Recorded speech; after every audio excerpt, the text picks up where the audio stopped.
अच्छा, अभी बहुत सारे ना मिथ्स जुड़ते जा रहे हैं केतु देव को लेकर के कि केतु देव सिर्फ और सिर्फ डिटैचमेंट देते हैं, या केतु जो है वो हमें विरक्ति देते हैं, हमारा नुकसान करने के लिए आते हैं।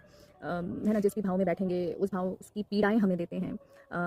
लोग केतु की महादशा अंतरदशा में नहाते नहीं हैं, या कपड़े नहीं बदलते हैं, अंधेरे में बैठते हैं। देखिए, ये कब होता है? ये सारी चीज़ें तब होती हैं जब केतु आपने अपना खराब कर रखा हो, है ना, या केतु की पोजीशन आपकी कुंडली में अच्छी नहीं होगी। लेकिन हर ग्रह की दशा क्यों आती है हमारी लाइफ में? वो हमें कुछ ना कुछ सिखाने आती है। हमारे पास उस चीज़ की कमी है, हम उस तरीके से अपना जीवन नहीं जी रहे हैं, तो हमें सही तरीका सिखाने के लिए वो ग्रह की दशा अंतरदशा हमारे जीवन में घटित होती है।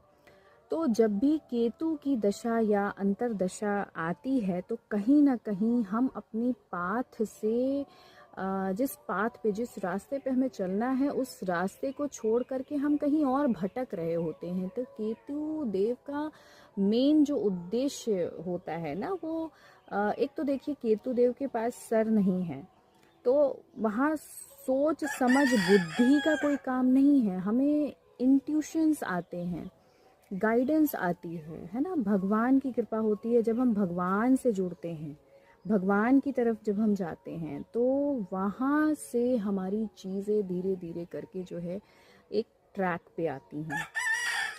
तो केतु की दशा और केतु की अंतरदशा पीड़ादायक नहीं होती है यदि आप उस ग्रह के साथ सिंक हो जाते हैं ना।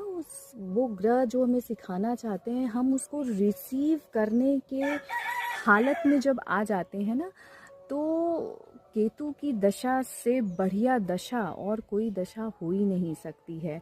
हमें हमारी आत्मा से मिलवाने का काम जो है वो केतु देव करते हैं, केतु की महादशा करती है।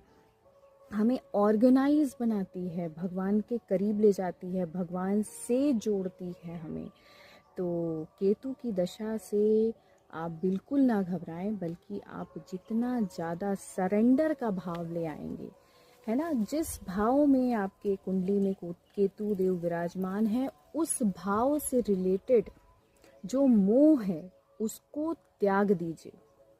उसका त्याग करना है, ये सिखाने के लिए आया है, क्योंकि कहीं ना कहीं उस भाव की चीज़ों का उपभोग आप अपने पिछले जन्म में ऑलरेडी कर चुके हैं। तो अब इस जन्म में उस भाव से रिलेटेड जो अटैचमेंट है उसको छोड़ना है आपको, और उससे आगे बढ़ना है। यही केतु दोष सिखाने के लिए आते हैं। नमस्ते।